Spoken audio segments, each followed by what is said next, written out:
Ramaphosa,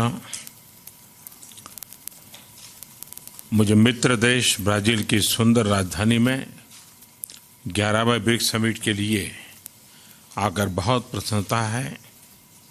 भव्य सागर और summit के बेहतरीन व्यवस्था के लिए मेरे मित्र राष्ट्रपति बोल्सोनारो को मैं हार्दिक धन्यवाद देता हूं।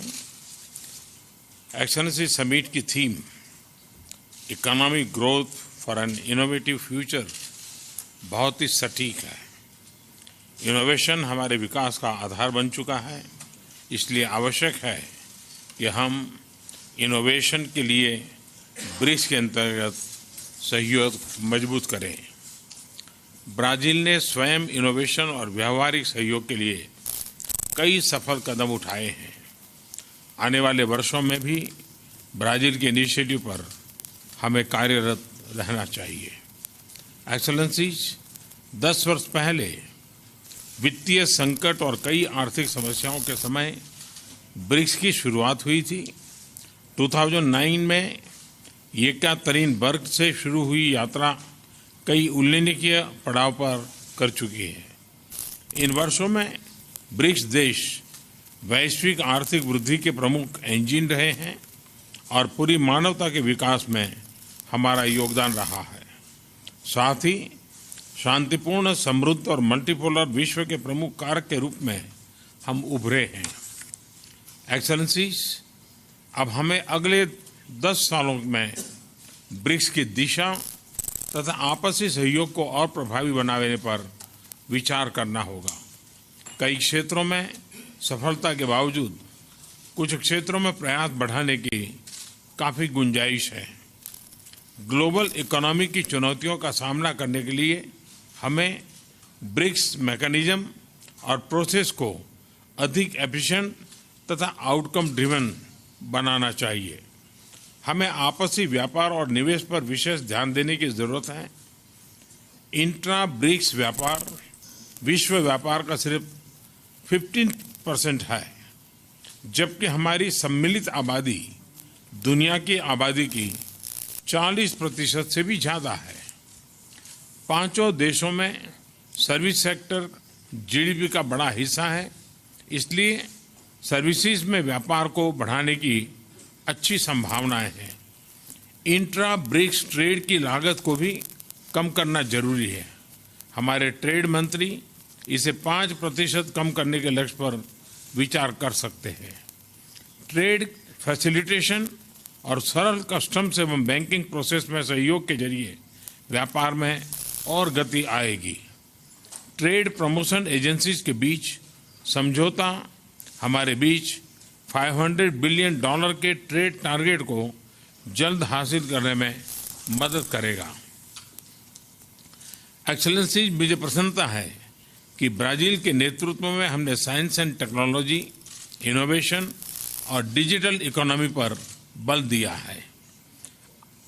आई ब्रिक्स नेटवर्क नया science, technology, innovation architecture, human milk bank और BRICS institute for future networks के निर्माण जैसे कई इनिशिएटिव लिए गए हैं। ये प्रयास ब्रिक्स में इनोवेशंस, इकोसिस्टम और टेक्नोलॉजी में उद्यमिता को बढ़ावा देंगे। ब्रिक्स स्टार्टअप चैलेंज को और हैकेथॉन भी इस उद्देश्य में सहायक होंगे। इन प्रयासों में मेडिकल डिवाइस, ऊर्जा के नए विकल्पों और दिव्यांग तथा बुजुर्गों के लिए इनोवेशंस को प्राथमिकता दी जा सकती है। इन पहलों से हमें समाज के लिए उपयोगी रिसर्च को बढ़ावा देने में भी मदद मिलेगी। इस दिशा में Bharat BRICS digital health summit का आयोजन करेगा। इससे स्वस्थ जीवन शैली के लिए इनोवेशन सॉल्यूशंस को प्रोत्साहित किया जा सकेगा। हाल ही में भारत में हमने फिट इंडिया मूवमेंट शुरू किया है। मैं चाहता हूं कि फिटनेस और स्वास्थ्य के क्षेत्र में हमारे बीच संपर्क और आदान प्रदान बढ़े। स्वास्थ्य क्षेत्र में ट्रेडिशनल नॉलेज पर हम 5 देशों में हैं। इसे परस्पर मान्यता देकर और इस क्षेत्र में आपसी सहयोग बढ़ाकर हम हजारों साल से संभाली इस विद्या का फायदा पूरी मानवता तक पहुंचा सकते हैं। इस विषय में ब्रिक्स देशों के बीच एक एमओयू करने का सुझाव भी मैं देना चाहूँगा। Excellencies, BRICS women business alliance की स्थापना पर मैं सभी सदस्यों को बधाई देता हूँ। खासतौर पर राष्ट्रपति पुतिन को इस इनिशिएटिव के लिए बहुत बहुत बधाई देता हूँ। भारत में पिछले 5 सालों में हर क्षेत्र में वुमेन्स पार्टिसिपेशन बढ़ा है। पिछले इलेक्शंस में महिला मतदाता पहली बार पुरुषों की संख्या के बराबर रही और अब तक सबसे अधिक संख्या में महिला उम्मीदवार विजयी भी हुई। हमारे लोकल सेल्फ गवर्नमेंट में इलेक्टेड विमेन्स लीडर संख्या करीबन 14 लाख से ज़्यादा है। मैटरनिटी लीव हो या वेतन में गैप कम करना, महिला उद्यमिता और सशक्तिकरण के लिए पिछले 5 सालों में हमने अनेक महत्वपूर्ण कदम उठाए हैं। एक्सेलेंसी, हमारे देश पर क्लाइमेट जोन्स को कवर करते हैं। बाढ़ग्रस्त इलाके हो या सूखा पीड़ित क्षेत्र, बर्फीले क्षेत्र हो या रेगिस्तान, अर्थक्वेक जोन्स वगैरह हमारे देशों में मौजूद है।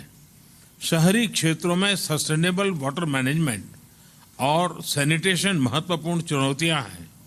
मैं भारत में ब्रिक्स वाटर मिनिस्टर्स की पहली बैठक आयोजित करने का प्रस्ताव करता हूं। एक्सेलेंसीज, मल्टीलेटरलिज्म, इंटरनेशनल ट्रेड और रूल बेस्ड वर्ल्ड ऑर्डर गंभीर समस्याओं से जूझ रहे हैं। पिछले साल हमने रिफॉर्म मल्टीलेटरलिज्म पर जोर दिया था।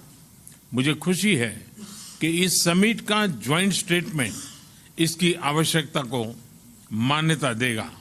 यूएन, डब्ल्यूटीओ, वर्ल्ड बैंक और अन्य अंतर्राष्ट्रीय संगठनों को मजबूत बनाने और उनमें सुधार लाने के लिए हमें सामूहिक रणनीति बनानी चाहिए।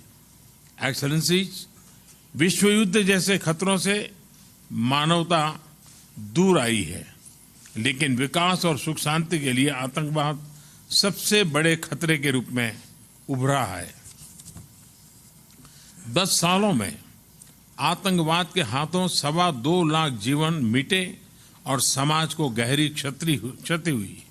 इसके अलावा विभिन्न अनुमानों के अनुसार $1 ट्रिलियन से ज्यादा का नुकसान विश्व की अर्थव्यवस्था को हुआ और विकासशील देशों की इकोनॉमिक ग्रोथ को 1.5% तक को उसने कम किया है।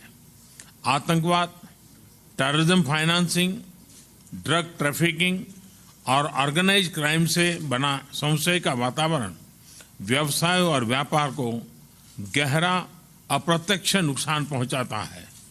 मुझे खुशी है कि BRICS strategies for countering terrorism पर पहला सेमिनार आयोजित किया गया। हम आशा करते हैं कि ऐसे प्रयासों और 5 वर्किंग ग्रुप की गतिविधियां आतंकवाद और दूसरे ऑर्गेनाइज्ड क्राइम्स के खिलाफ ब्रिक्स सिक्योरिटी कोऑपरेशन बढ़ाएंगी। इस दिशा में भारत आतंकवाद की डिजिटल फॉरेंसिक एनालिसिस पर एक वर्कशॉप का आयोजन करेगा। एक्सेलेंसीज, हमारे बीच बढ़ते पीपल टू पीपल संबंध हमारी पार्टनरशिप को ऊर्जा देंगे।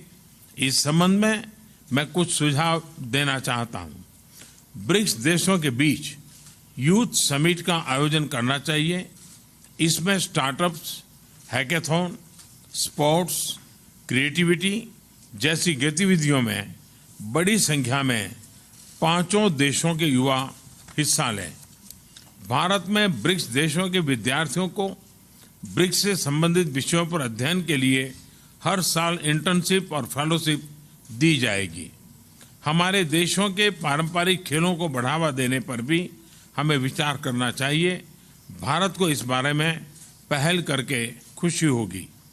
फिल्म्स हमारे लोगों के बीच संबंधों को बढ़ाने का महत्वपूर्ण जरिया हो सकती हैं। भारत में कई भाषाओं में और विश्व में सबसे ज्यादा फिल्में बनती हैं। भारत अगले वर्ष मार्च में मुंबई में ब्रिक्स फिल्म्स टेक्नोलॉजी सिंपोजियम आयोजित करेगा। मुझे खुशी है कि हमारे देश वीज़ा आदि की व्यवस्थाओं में सुगमता ला रहे हैं। मैं राष्ट्रपति बोल्सोनारो द्वारा भारतीयों के लिए ब्राजील में वीज़ा फ्री एंट्री की घोषणा का मैं स्वागत करता हूं। वीज़ा, सोशल सिक्योरिटी एग्रीमेंट और क्वालिफिकेशंस के म्यूचुअल रिकॉग्निशन से हम 5 देशों के लोगों को परस्पर यात्रा और काम के लिए और अनुकूल माहौल मिलेगा। एक्सेलेंसीज, अंत में राष्ट्रपति बोल्सोनारो को उत्कृष्ट व्यवस्था और ब्रिक्स के प्रभावशाली नेतृत्व के लिए एक बार हार्दिक बधाई देना चाहूँगा। आने वाले वर्ष के लिए ब्रिक्स के अध्यक्ष रूस को भी मैं बधाई और भारत के पूरे समर्थन का आश्वासन देता हूँ। बहुत बहुत धन्यवाद।